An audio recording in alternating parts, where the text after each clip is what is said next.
is Aviran. I'm head of Wix engineering. Just a few facts about Wix for those of you who are not that familiar with what we do. So Wix is a website builder. We have over 92 million users. Those are website builders. We run in 3 data centers, clouds, a large-scale system, which we handle about 2 billion HTTP requests per day. And in Wix, we have about 1,300 employees. The topic of this talk is about microservices. We run over 200 microservices on production.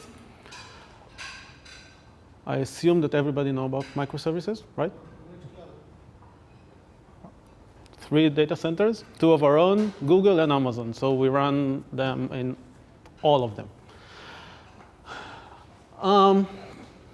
So when we talk about microservices, there are a lot of buzzwords.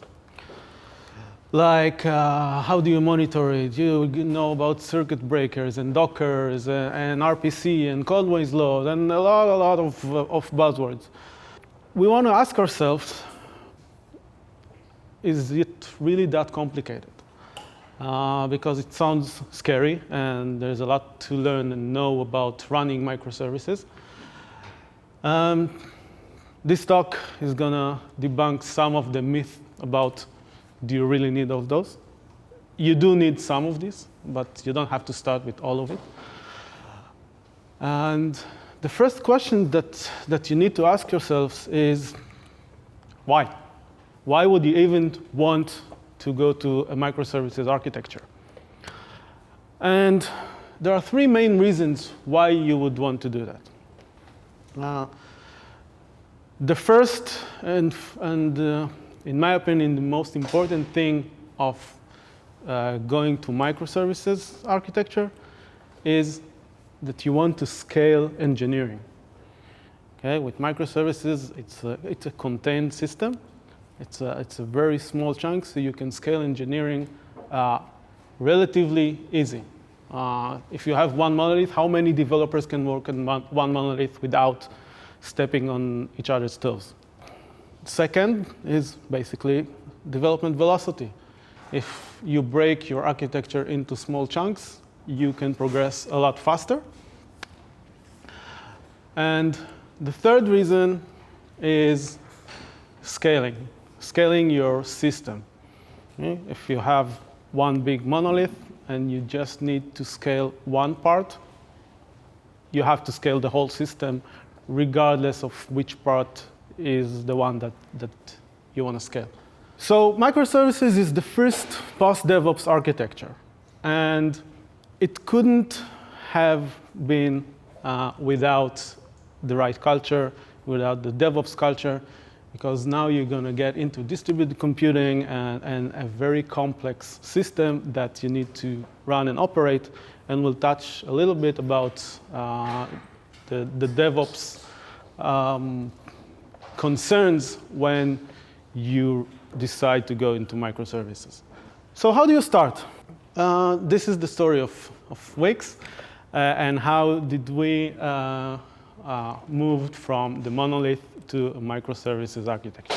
So let's go back in time, about 6 years ago. 6 years ago, Wix was a monolith application which has a single database, a single server that had everything in it, did the login, the site editing, the site viewing, everything was in one big monster. And when we grew and added more and more engineers and we needed to add more and more capacity and scale our system, we actually hit a wall and we couldn't progress fast. So we looked, at that time microservices wasn't even invented, okay? Just to debunk some myth, microservices is kind of bullshit, okay? It exists like the beginning of time, like Corba is microservices. It's basically service-oriented architecture just done right. So we looked at our monolith and decided it was time to break it apart in order to scale. In order for all the right reasons, we had a problem. It's not that it's a hype. Right now it's a hype, but we actually had a problem that we needed to solve.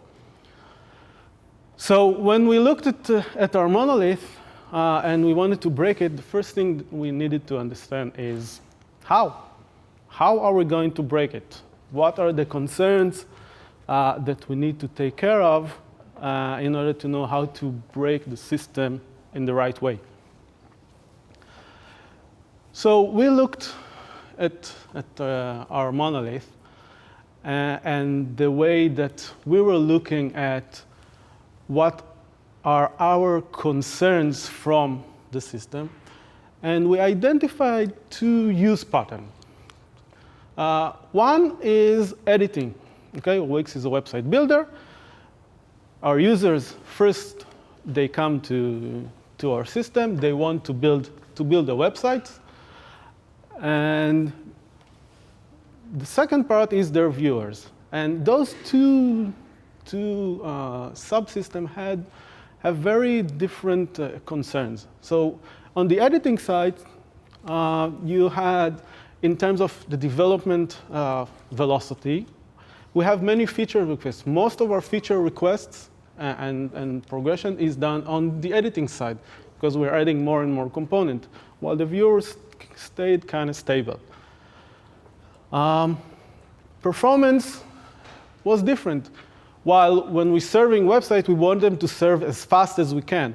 On the editing side, we can lax this requirement. It doesn't mean that we don't want it to be fast, but we can tolerate a lower or slower response time. Availability requirements. What is more important? Viewing sites versus editing sites. You may think that it's editing site because this is where we make money. You want to edit site, but Wix thinks differently because what is more important to us is actually the viewer part. These are our customers, and we want them to be happy when their site is always up and running. So we have different availability concerns for the two sites. And of course, the database read-write pattern. On the editing side, you mostly write data. On the viewers, it's mostly read-only. So we had two different concerns and two different SLAs. So identifying those two patterns, what we did is we took our monolith, let's call it MonoWix, and we extracted one part. We took our editor, this was the monolithic part, and we rewrote a new service, basically extracted that functionality into a new service.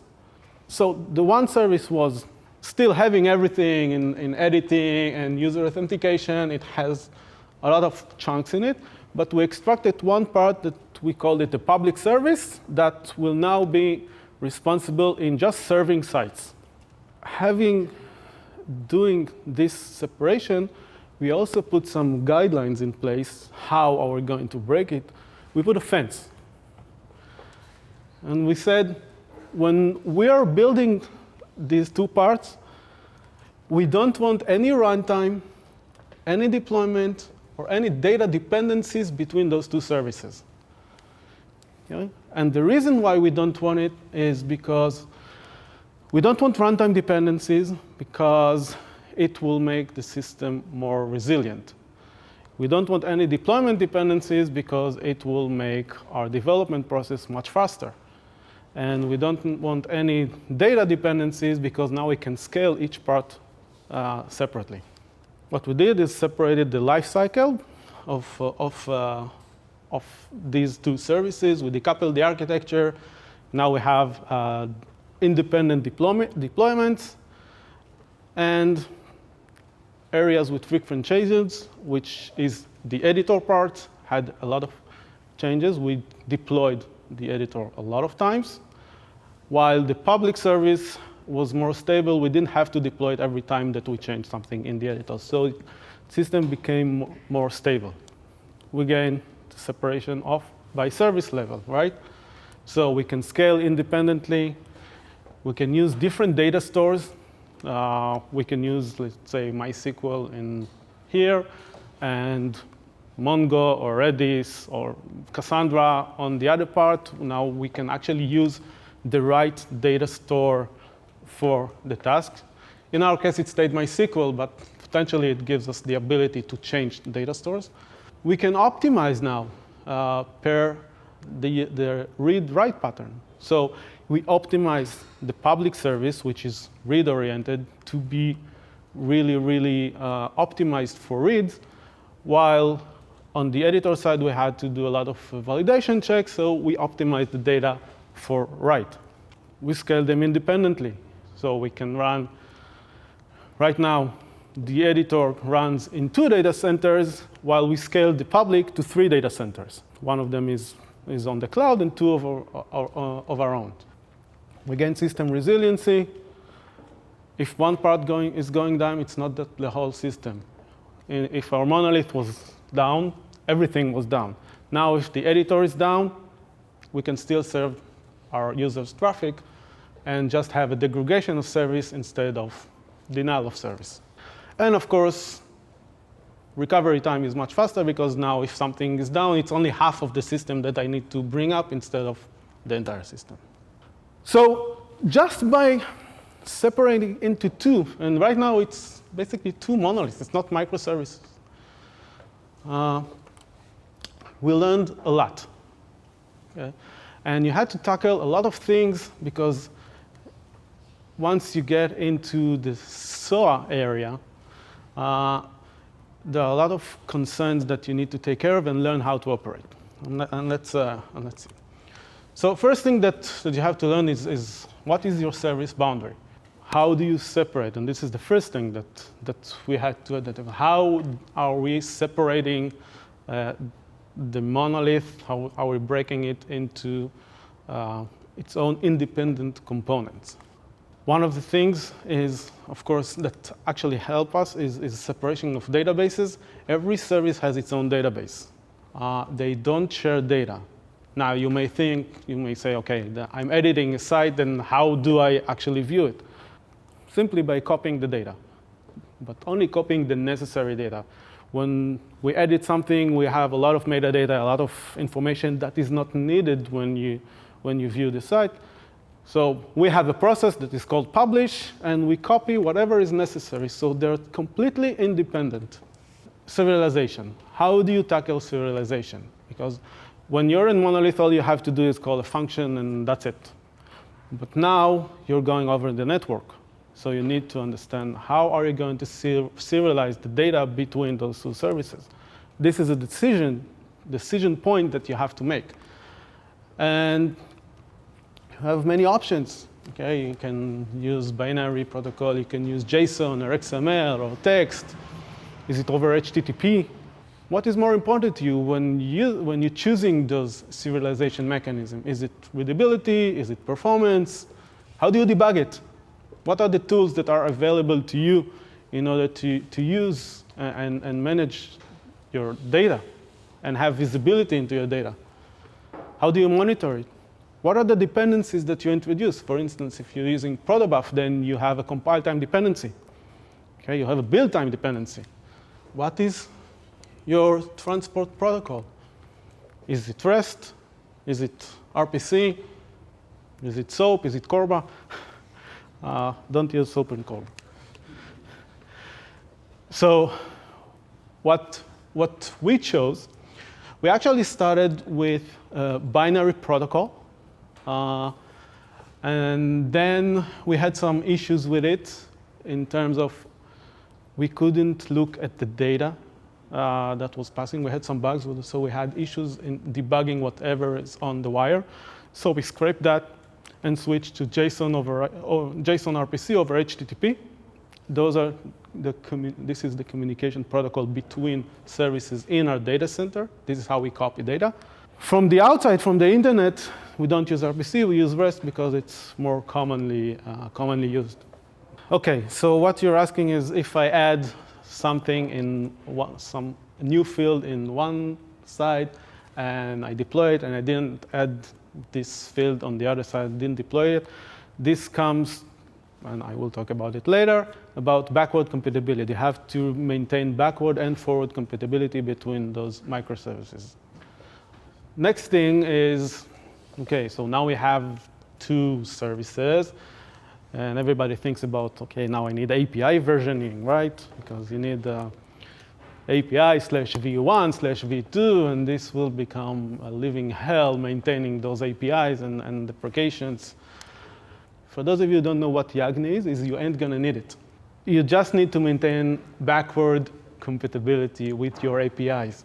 Remember, this is only internally. Internally, you have control over the developers. There are your developers, and you can employ the policy of we're always going to maintain backward compatibility, ignore new fields, or maintain compatibility to deprecated fields for a period of time, whatever you decide. This is an internal company policy.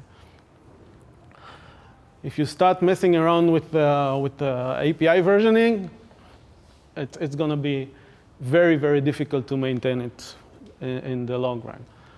Where you have to do it is when you don't have control. Like if you have a third-party APIs, when you expose it to the entire internet and developers that are out of your control, then you probably have to maintain API versioning.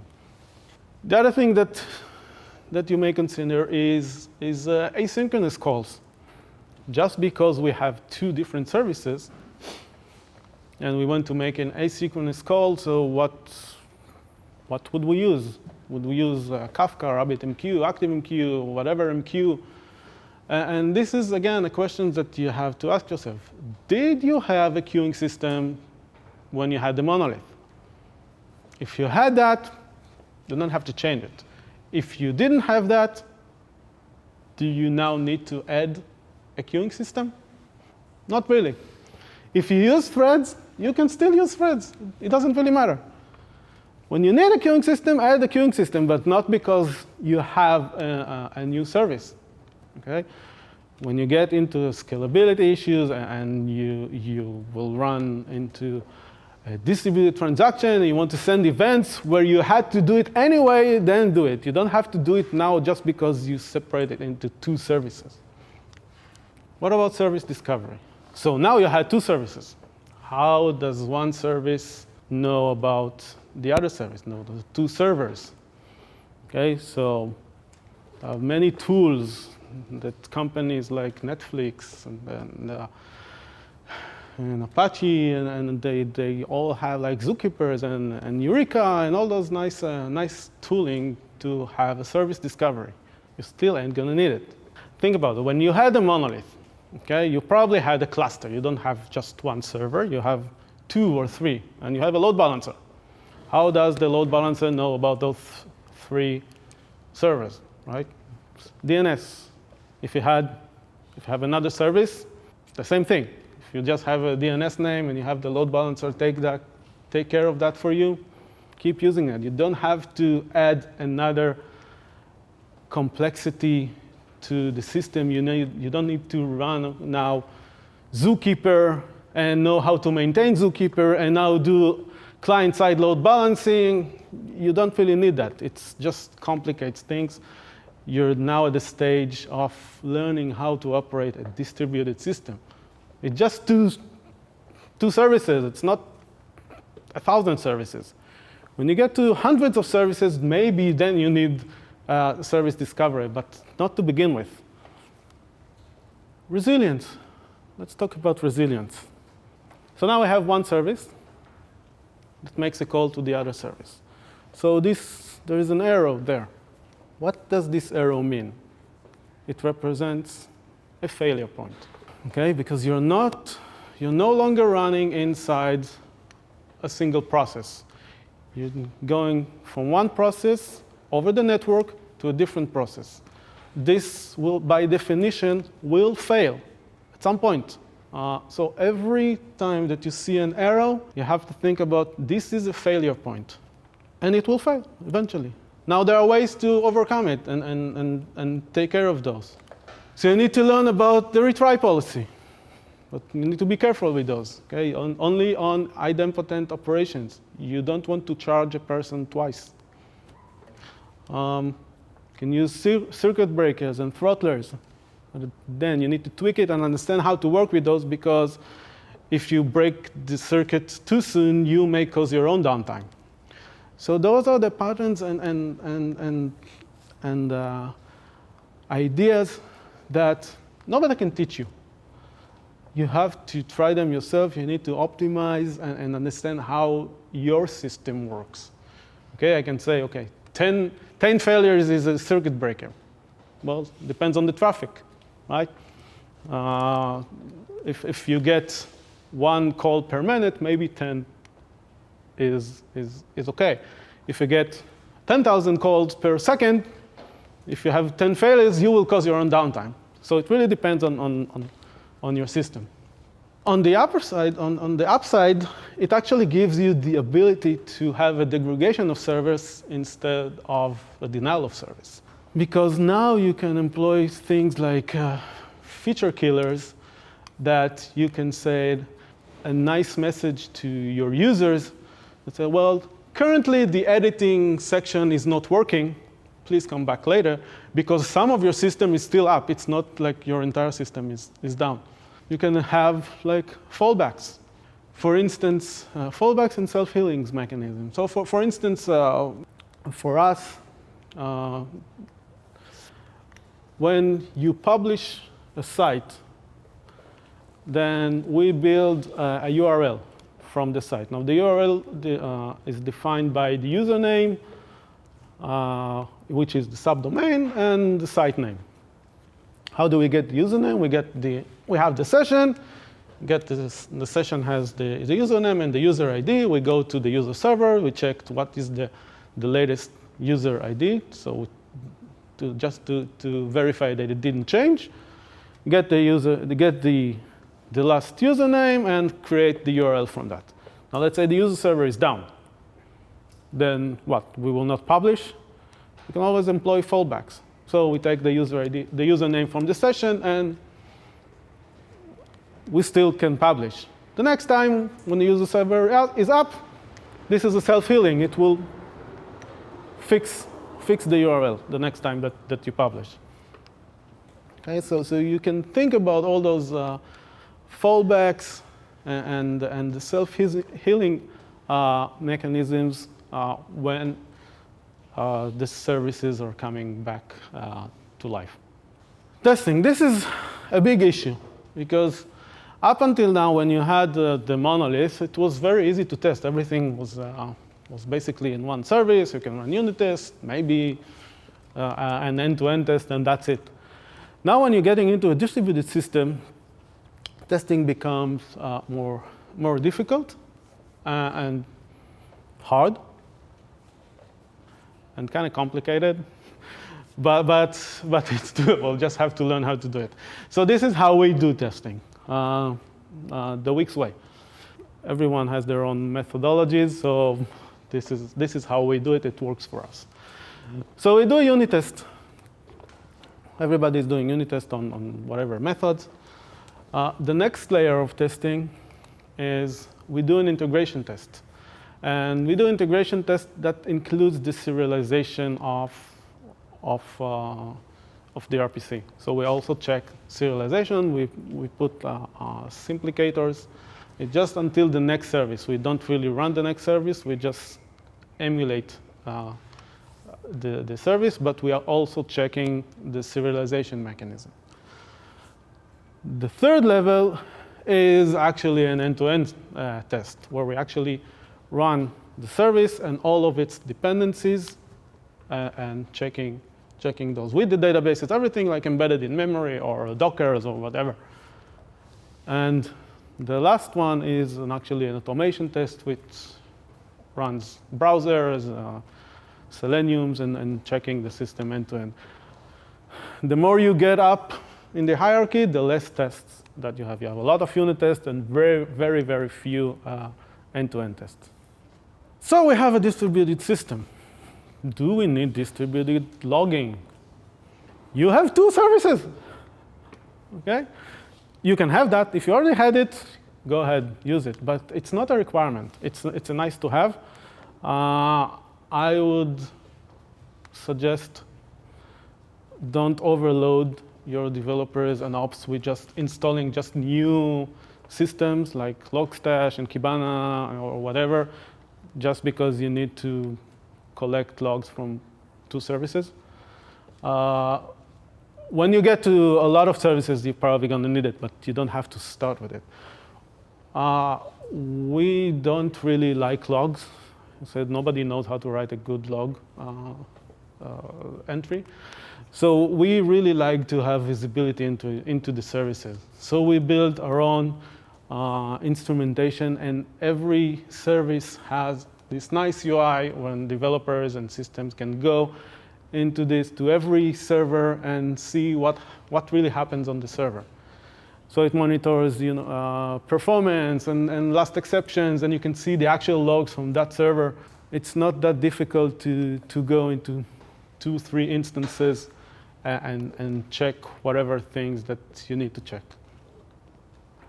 Again, this is just the beginning. Eventually, you will probably need distributed logging, but you don't have to start with it. What about ownership? Who owns the service? So a microservice is owned by a team. It is almost never owned by a single person. The ones that are building it are the ones that are responsible to run it. And this comes to the DevOps culture. Okay? The more microservices you have, the less your poor ops guys will be able to help you. So it's a matter of responsibility. Whoever writes the service is the one that actually knows the service best and is responsible. The team is responsible to manage this service. Okay? The reason why it's a team, because if it's just one person, this person can never go to sleep or will never be able to go on vacation. So it's a team effort. So this is a stupid question. What's the right size of a microservice? Everybody asking this question. I have no idea why people are asking this question. It's kind of stupid. It doesn't really have an answer. So the best answer I could get is from actually Yoav, which is chief architect. He says, well, the size of a microservice is the size of the team that is building it. If you want a monolith, go ahead. Get a large team, you will get a monolith. If you want small microservices, get small teams, and you will get small microservices. This correlates to Conway's law, which basically says your architecture is defined by your company structure. If you have small teams, you will get distributed and small architecture. If you have large teams, you will get a monolith. We covered a lot in just 2 services, right? You learned a lot. You learned about service boundary and how to monitor your infrastructure and serialization and what API and data separation. So you had a lot of concerns and knowledge that you gained just by splitting it to 2. Okay, and this is service-oriented architecture 101. It's not microservices. It's bullshit. You can call it microservice because we want to be hyped and cool and recruit employees, right? But it's just how it's done. So once you have experience with those 2, which is basically you're entering into the world of distributed computing, now you can extract more and more services. And what we did is we took this concept of the editor and the public, and actually we didn't make it 2 monoliths, we made it segments. So every new microservice that we had, we continued to break the monolith into small parts. This is a partial look of how Wix looks like today. So we took those concerns, and every time we create a new service, we ask ourselves, where does it belong? What are the concerns of this new microservice? Does it belong into the editor segment, which has its concerns and SLA, or does it belong to the public segment? This is the question that we need to ask ourselves. Okay, what is the SLA? What is the required uptime? What is the performance requirements? What is the availability? Do I need to run it database active-active or active standby? What are the business concerns from each microservice? And if you think, hey, it has to be both, then maybe you split it into two. One part in here and one part over there. Now, begs the question is, when do we need to extract a new microservice? So let's think, okay, we have a new functionality that we need to add. So let's take an example. I need a time zone service. Okay, I get an IP, and I need the functionality of getting what time zone does this IP have. So we have two options. We can create a library that will calculate the time zone, or we can create a microservice. So let's analyze it. What do we need to ask ourselves? Do I create deployment dependency? If I create a library and I need 2, 3, 4, 5 microservices to use this library, I created a deployment dependency, right? Remember, one of the reasons that we want microservices is to decouple things. Is there a DevOps overhead? Time zone service needs a database of IP, which called MaxMind, for instance. Database has DevOps overhead. Somebody has to maintain this database and keep it updated. Who owns it? If this is a library and it's deployed to 4 or 5 microservices, then who really owns it, on this library and needs to take care and maintain the database in each one of the instances that it's installed in? Does it have its own deployment lifecycle or development lifecycle? Can a different team develop it, or do I have to develop myself? I think most of the questions, the answer is, it should be a microservice. Okay? And the rule of thumb is, microservices usually have ops. Okay? It's not, library is mostly computational. So if I need a JSON parser, this is a library. It doesn't require any ops. If I need something that has a database, it's a big signal that probably it's a new microservice. Microservices allows you to really go out of your way and have all the stacks and all the toys that you want. A lot of teams, one team like Kafka, the other team like, I don't know, ActiveMQ, you can use Hadoop, you can use Akka, Couchbase, any database, because we can get crazy, right? Now, should we? Although we can, probably shouldn't, okay? Remember, everything that you add is a DevOps overhead. If you have a new database, you need to maintain this new database. You need to learn how to maintain it, how to operate it, how when the database goes down, you need to bring it up. And if every team will choose their own data store, where would the knowledge be? How would they be able to help one another in a time of crisis? But this doesn't stop innovation. This actually helps innovation. So you have your standard stack, because you need to maintain a production that is up and running, but you can always innovate. Because you think that you need something that your default stack doesn't give you, you can always create a new microservice, which you have a problem that you want to solve, and the current stack doesn't help you. You can innovate on this new microservice. So you enjoy both worlds. One is you have a standardization where everybody knows how to operate your production environment. On the other hand, it helps you innovate and put new technologies and see if that actually helps you. What about programming languages? In theory, you can write in any language. You can write in Scala, in Java, in Node, in Ruby, whatever. You go crazy. But should you? Probably not. Kind of get the theme here, right? You do want to limit your stack. And the reason for that is that you have cross-cutting concerns. Let's say you have a session. Everybody needs to handle session. If you have a polyglottic system, you will have to duplicate the code that handles session in every single language. Now think about it. Okay, you think this is a one-time job. Now you want to change the encryption of that session.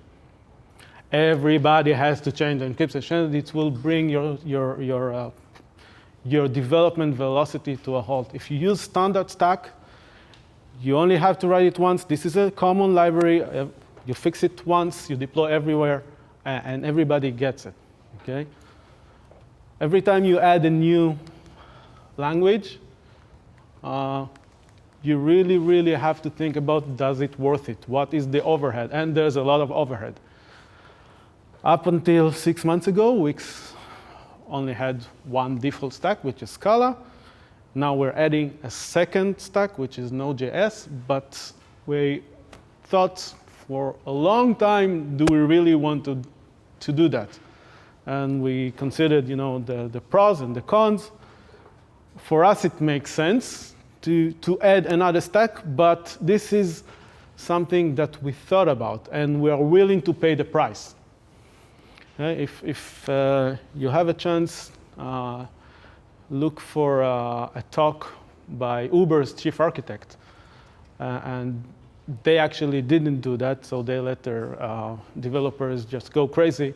And one of the things that he said is that this was one of the biggest mistakes, because changing the system with so many languages is very, very difficult. So keep it simple, okay? The more experience you gain, the cost of getting a new microservice into place has to be reduced, okay? In Wix, we're adding a new microservice on a weekly basis. Every week, we're adding a new microservice to production. It's really, really easy. In about, 15 minutes, 20 minutes, it's doing it now. We can add and deploy a new microservice to production. So you will build the infrastructure. Of course, it will take time, but the longer that you're going to add it, the easier it should become to add the new microservice. So what else will you learn once you get into scale? You will need distributed transactions. How are you going to trace a transaction that is going between 5, 10 different microservices? You will need to learn how to monitor a distributed system. You need the distributed traces. You understand what are the trade-offs between adding a new microservices and extending a new one. Deployment strategy. Which one should I, answer your question, which one should I deploy first? Do I have a dependencies between two microservices or even more? Sometimes you have to deploy one before you deploy the others. How do you handle cascading failures? Okay? If you have a chain of calls and one service goes down, how do you prevent from the entire chain to go down too? Team building. You have microservices, you can build new teams, okay? But there are costs. For everything, there's a cost. So let's summarize. Remember this one. Every new microservice is a DevOps overhead. Someone needs to maintain it. It's not like code that can be abandoned. This is a live production system. It's all about trade-offs, so think about what you really need and what you don't really need. And do you really need microservices? If your consideration is, okay, I want to go faster time to market, okay, and I want a simpler system complexity and a simpler testing, maybe you should stick with the monolith. But if you have problems and you need to scale, and your monolith becomes big, and you can't hold everything in your head, breaking into microservices where each microservice is easy to understand, maybe that's the way to go. So what are the signs that you need to move from one architecture to the other? When you feel the pain. Okay. You feel the pain and you think, okay, what do I need to do? Does it really worth it? What do I gain and what do I lose? If you don't feel the pain and everything is easy, I would say stick with the monolith. Actually, what we do is we usually start with a monolith. We break it into modules because we already understand, okay, if I would had to do it in microservices, I would break it into modules, it's jars, it's really separate things. And when you need to break because you need to scale one part or the other, then we can easily extract the jar, wrap it in a war, and have it as its own microservice. But you have clear interfaces, then we don't break it. You have to be very rigorous in the software engineering, not because it's very easy to, hey, I can just use this method and not go through this interface, which makes things a little bit harder. Um, but yes, think about the trade-offs. So this is basically guidelines that we put in place. So how to build a new microservice. It's basically said every microservice has a DevOps. Usually it has a database. Should be a complete separation between databases. Nobody can access another microservice database. Again, there are trade-offs. Sometimes you do need, but if you do need to access in terms of you have, let's say, performance concerns, because you don't want to go through the RPC call. For every rule, there's an exception. This is it's a guideline. It's not rules. We really prefer, if you really have to do it, just do it on the read and not on the write. If you always write through the microservice that owns this data, if you can't duplicate data and you really have to go and read it from the database because of performance concerns, you can do it, but only on the read path. And just remember, microservice will not solve your problems. It's hard anyway. It's just different. It's just a different thing. Questions? What database did we use moving to microservice? We didn't change. We use MySQL as the default database. For some services, we use. It really depends on the need. So we use MySQL as the default one. If we need JSONs, then we use Mongo. We really don't. We're not encouraging people from using Mongo because it has limitations at scale. If we really need to scale data, then we use Cassandra. So it depends on the use case. Why did we add Node.js and what is the pain? So we have front-end developers and we have back-end developers. And we wanted to scale our engineering velocity. And if you think about it, front-end developers, what they need is a server that returns an HTML with some kind of data model, and then the JavaScript goes and do whatever they want, right? Every time that you need to add something to this model, you have to go to a server developer and ask them to please add this. And then I need to compile it and deploy it and then test it.